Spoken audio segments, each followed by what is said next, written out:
friends, today I am very excited to bring you the new DI-68, a defense innovation semi to full auto 68 caliber less lethal defense launcher by Modern Combat Sports, or MCS. And of course, let's start with the full auto feature against these gigantic, extremely hard coconuts.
Let's check out these coconuts. Now, that was a bit of an awkward burst, and I don't blame it. I mean, it's an air gun shooting out 68 caliber heavyweight aluminum or aluminium balls.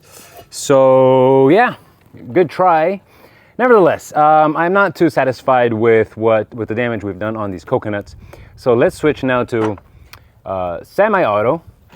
I'll shoot them on this side right here and see if semi-auto does more damage than full auto.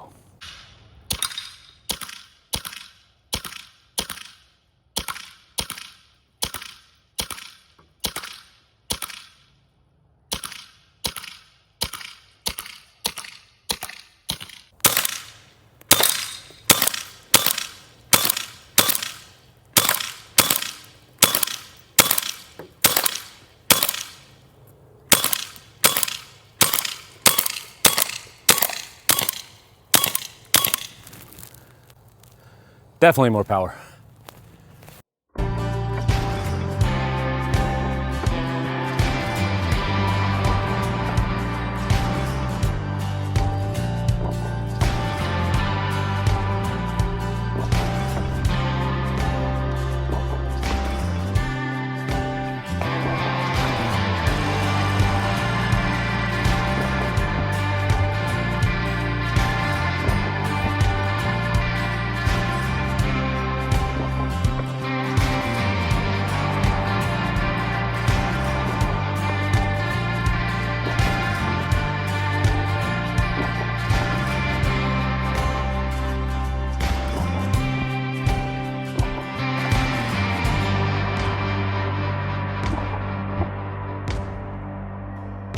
Yes, indeed. Definitely a lot more power in semi-auto. Look at that. A big thank you to KT over at Defense Innovation for sending over this unit just so that I can show you guys. Defense Innovation is like a candy store for those many Americans who are increasingly looking at less lethal options when it comes to alternative defense. And today, guys, I am really excited to bring you one of Defense Innovation's latest products.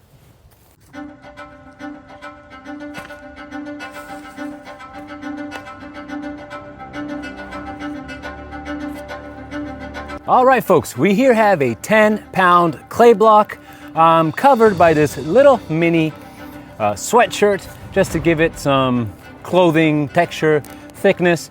And let's see our 68 caliber round projectiles, how deep they'll go into the clay, and also if they will indeed penetrate the clothing.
Well, well, I was not expecting to see all these balls bounce off our clay.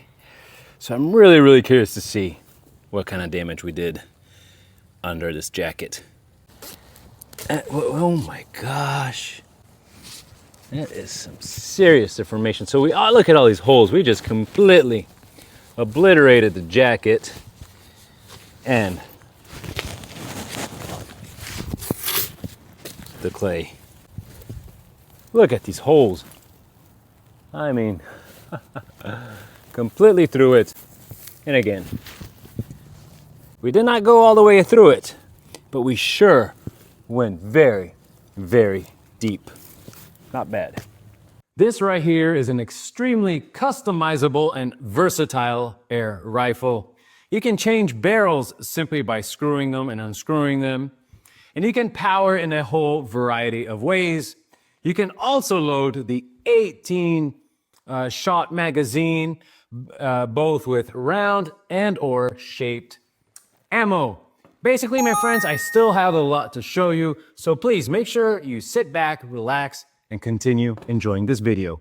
All right, folks, well, we cannot test this type of launcher if we don't test the most effective or among the most effective ammunition for this type of gun, which are pepper balls or irritant balls or chemical balls, whatever projectile it is, as long as it's 68 caliber. And we're gonna shoot 18 projectiles against our mannequin here, and I want to shoot it in full auto because these projectiles here are way lighter, so maybe they will help that full auto cycling go smoother.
All right, my friends, what do we have here? We have a 6-pound can of white hominy, super cheap. It was less than $5. This stuff cannot be healthy.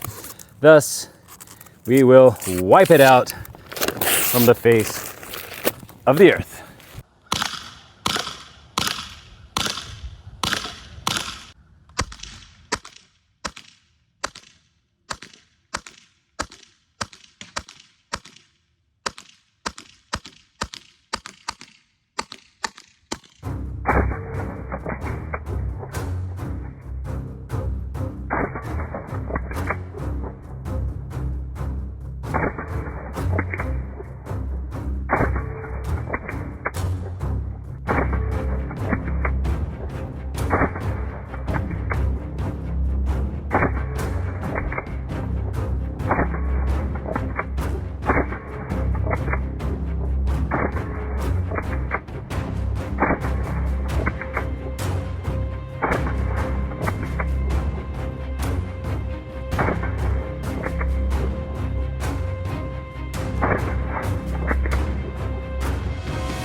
Well, 18 shots perfectly placed in this giant 6-pound can.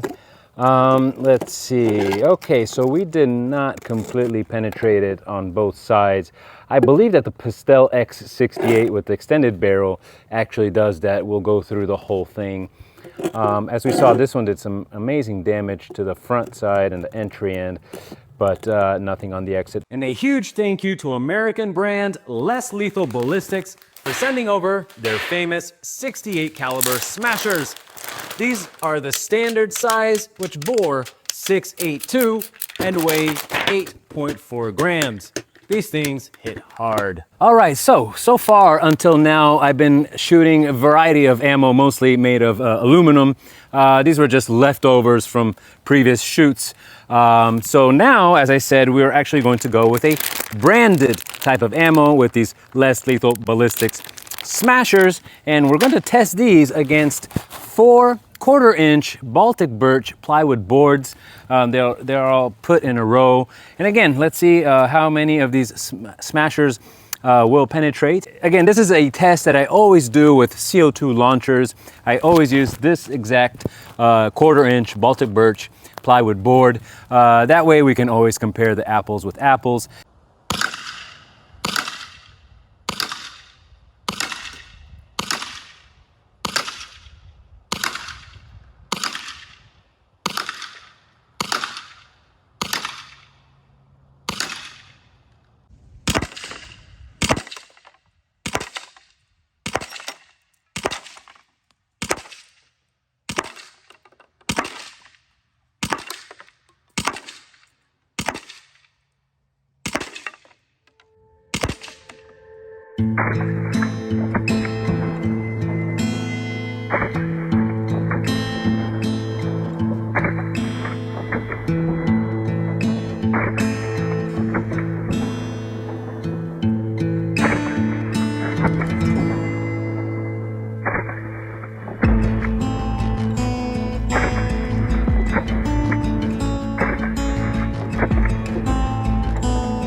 Now look at that grouping.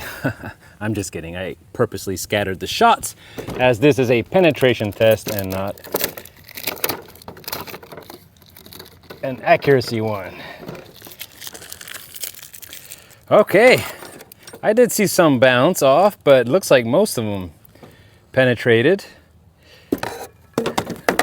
Judging by the exits as well. Some are still stuck in the plywood, but then the second board only shows some denting.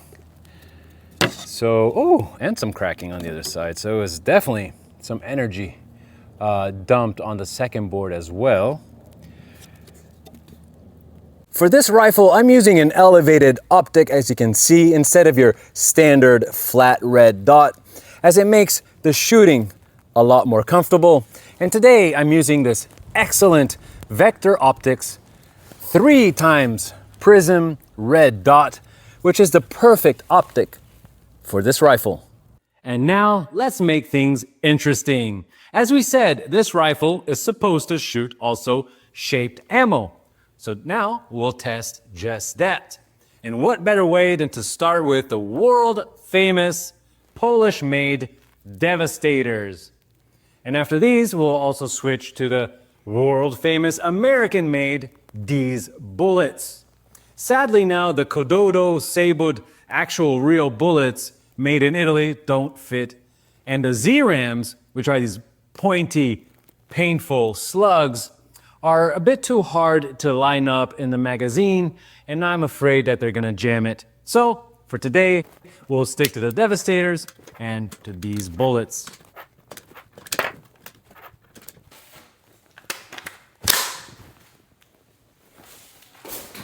All right, let's start with some comparisons.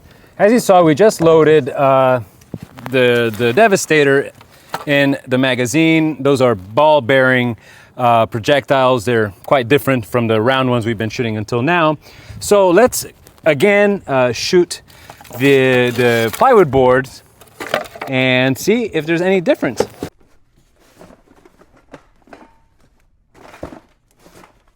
All right, so we've rearranged the boards, and now let's see if our Devastators will go through more than one and kind of damage a second one.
Let's check out the difference. Now, by the way, I keep forgetting to mention the distance.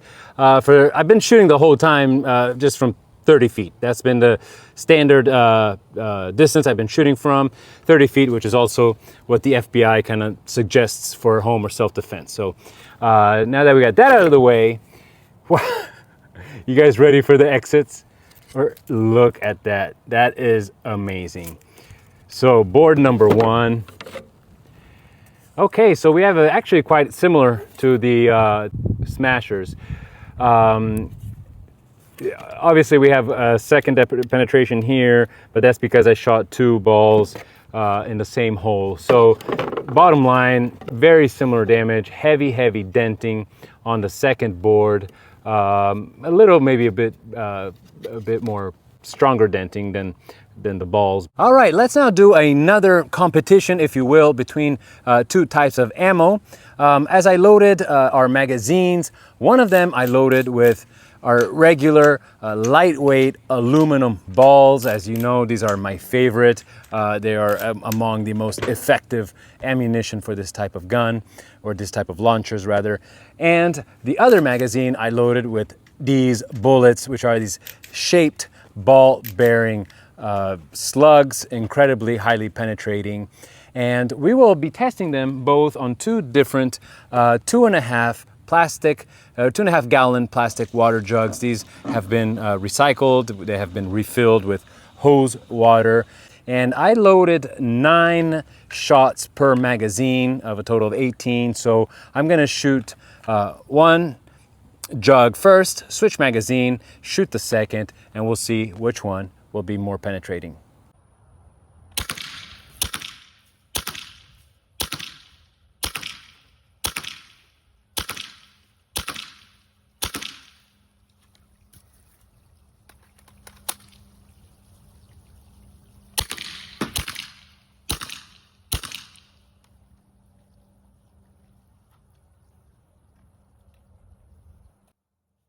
Damn.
Well, my friends, okay, we did see that jam with these bullets. Now, the difference between these bullets and the Devastator are that the Devastator are made of hard plastic, while these bullets are more of a rubbery, so they have more friction, thus I guess they slide a bit, not as easy on the magazine. Anyway, let's see the damage we made with the aluminum balls. Great penetration, and ooh, look at those dents and also holes on the other side, which may mean that they actually penetrated all the way. That's the aluminum balls. Wow. These bullets, now obviously not all of them went in, and let's see, ooh, same thing.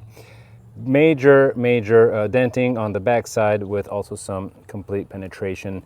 Again, hadn't it been for that jamming, maybe these bullets would have done better. But in this case, we'll have to give it to the aluminum balls. Now, as we saw, this gun can be powered in 3 different ways. The first one being with 2 12-gram CO2 cartridges, which we insert in this adapter. Now, the cool thing of this adapter here is that it has a quick piercing button. So just by pushing this button right here, that will pierce the two CO2 cartridges, making the gun ready to shoot. So that's the very cool thing about this.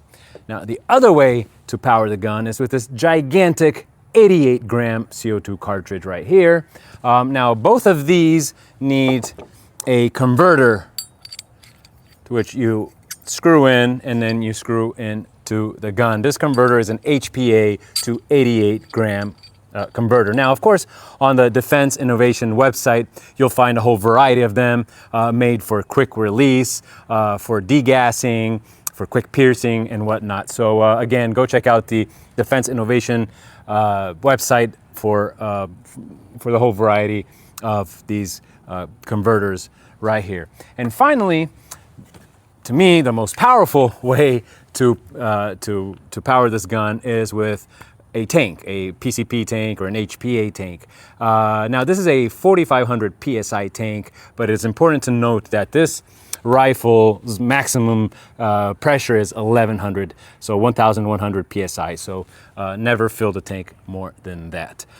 Anyway, now what we're gonna do is we're gonna shoot 18 shots, so a full magazine of 8.4 gram smashers in the chronograph, and we're gonna measure the speed of the projectiles in feet per second, and then we'll calculate the foot-pound energy and also the joules energy. And we'll do that again with each system. So first we'll power, well actually I'm gonna start with the HPA, then we'll go to the 88 gram, then we'll go to the 12 gram CO2 cartridges and see what difference we find in speeds and power. All right, folks, let's start getting some numbers using our HPA tank.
Up next, our 88 gram CO2 cartridge, but first we need to screw in our adapter.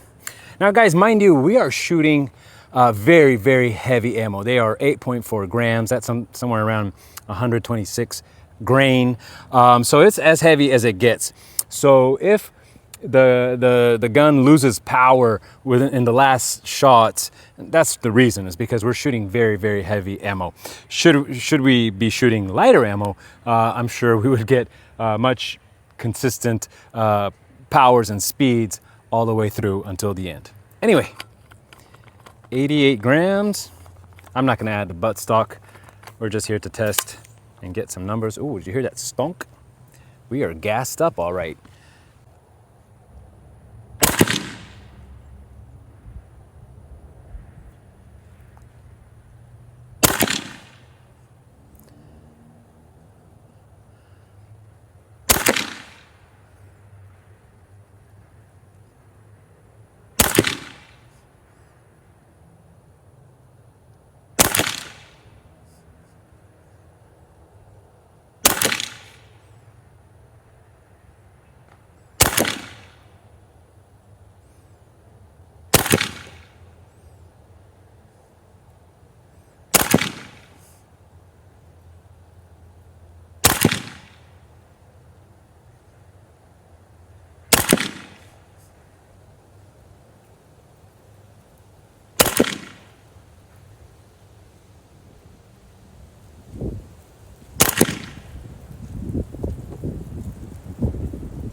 Wow.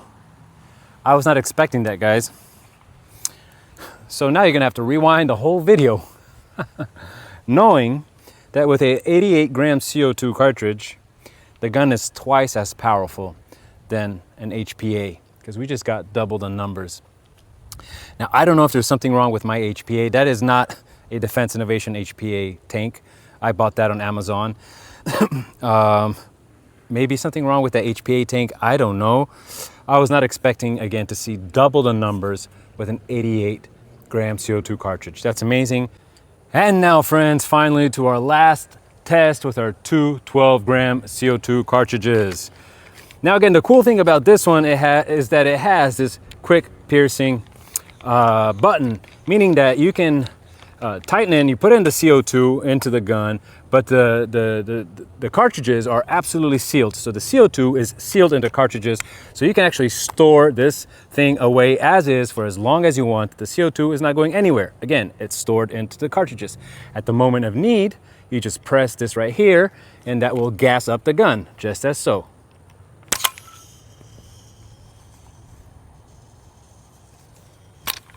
Anyway, I heard it. I hope you heard it too. And let's see what numbers we get.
All right, I don't know who's more tired, the chronograph, which just froze, the gun, or myself. It's 4 p.m. I've been shooting since 7:30 this morning. I always do that to these guns. I really overwork them because in the course of one day, I just shoot nonstop. So that's what I did today. I just shot nonstop. So right at the end, seems like, oh, look, we got the final reading. But anyway, bottom line, guys, looks like that the CO2 is way more powerful than the HPA. I never would have thought that. It is the first time that I play around, that I switch cartridges this way. So lesson learned for me. Now, again, I don't know if if the HPA tank that I have is actually an Amazon one. The adapter is an Amazon one as well.